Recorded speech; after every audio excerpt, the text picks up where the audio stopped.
Hi friends, welcome to Salem புனிதாஸ் recipes. இந்த வீடியோவில் boneless mutton gravy எப்படி பண்ணுறதுன்னு பார்க்கலாம். இந்த கிரேவி செய்கிறது ரொம்பவே ஈஸிங்க. நம்ம மேரினேட் பண்ணி வச்சுட்டா ஒரு 10 நிமிஷத்தில் இது ரெடி ஆகிடும். இந்த கிரேவி சாதம், சப்பாத்தி, ஃபுல்கா, ரோட்டி, பரோட்டா எல்லாத்துக்குமே சூப்பராக இருக்குங்க. வாங்க எப்படி செய்கிறது இந்த வீடியோக்குள்ளார போய் பார்ப்போம். வீடியோக்குள்ளார போகிறதுக்கு முன்னாடி என்னோடய சேனலை சப்ஸ்கிரைப் பண்ணாதவங்க சப்ஸ்கிரைப் பண்ணுங்கள்.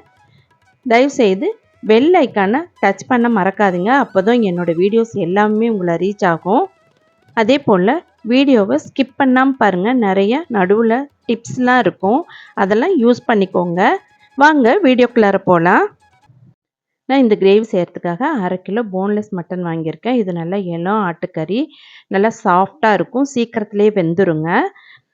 இது கூட நம்ம 1/4 கப் அளவுக்கு தயிர் சேர்த்துக்கலாம். நல்லா கெட்டி தயிராக இருக்கட்டும்.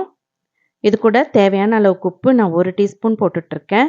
1/4 டீஸ்பூன் அளவுக்கு மஞ்சள் தூள், 1 டீஸ்பூன் மிளகாத்தூள், கூடவே கரம் மசாலா 1 டீஸ்பூன். நல்லா ரப் பண்ணி நல்லா மிக்ஸ் பண்ணி வச்சுக்கலாம். ஊறட்டும் 1 மணி நேரம். இப்போ குக்கரில் 1/4 கப் அளவுக்கு எண்ணெய் சேர்த்துட்டு நம்ம வெங்காயம் வெட்டி வச்சது ஒரு 1/4 கப் அளவுக்கு எடுத்துக்கலாம். இது சின்ன வெங்காயம் இருந்தால் நல்லாயிருக்கும், இல்லைனாலும் பரவாயில்ல. கூடவே 1 டீஸ்பூன் அளவுக்கு இஞ்சி பூண்டு விழுது சேர்த்துக்கலாம். கூடவே 1 டேபிள் ஸ்பூன் கறி மசால் சேர்த்துக்கலாங்க. கறி மசால் ரொம்ப நல்லாயிருக்கும் இந்த கிரேவிக்கு. கூடவே 1 டீஸ்பூன் அளவுக்கு காஷ்மீரி மிளகாத்தூள் சேர்த்துக்கலாம்.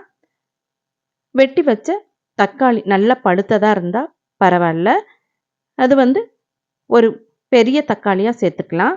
நல்லா ஒரு 2 நிமிஷம் வேக விட்டுட்டு நம்ம மேரினேட் பண்ண மட்டனை சேர்த்துக்கலாம். மட்டன் 1 மணி நேரம் 2 மணி நேரம் கூட ஊறட்டும், ரொம்பவே நல்லாயிருக்கும். இது நல்லா சீக்கிரத்தில் வெந்துருங்க, நல்லா சாஃப்டாக இருக்கும். இந்த மாதிரி ஊற வச்சு செய்கிறப்ப ரொம்ப ரொம்ப சாஃப்டாக இருக்கும்.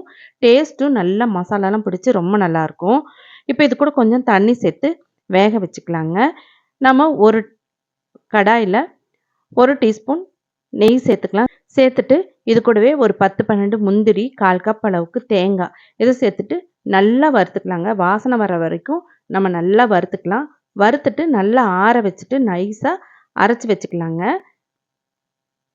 இப்போ நம்ம வேக வச்ச மட்டனை ஒரு நான்ஸ்டிக் பேன்லேயோ இல்லை ஒரு கடாயிலையோ சேர்த்துட்டு அது கூடவே நம்ம அரைச்ச இந்த தேங்காய் விழுதையும் சேர்த்து கொஞ்சமாக தண்ணி சேர்த்துக்கலாம்.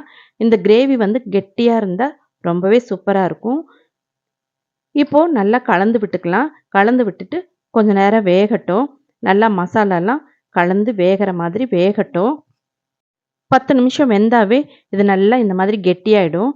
கெட்டியானதும் நம்ம பொடியாக கட் பண்ண கொத்தமல்லி தலையை சேர்த்துக்கலாம். இப்போ சூப்பராக மணக்க மணக்க போன்லெஸ் மட்டன் கிரேவி ரெடி ஆயிடுச்சு.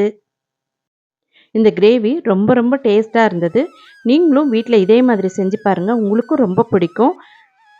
செஞ்சு சாப்பிட்டு பார்த்துட்டு எப்படி இருக்குன்னு கமெண்ட் பாக்ஸில் கமெண்ட் பண்ணுங்கள். இதே மாதிரி ஒரு இன்ட்ரெஸ்டிங்கான வீடியோவில் மீட் பண்ணலாம். தேங்க்யூ ஃபார் வாட்சிங்.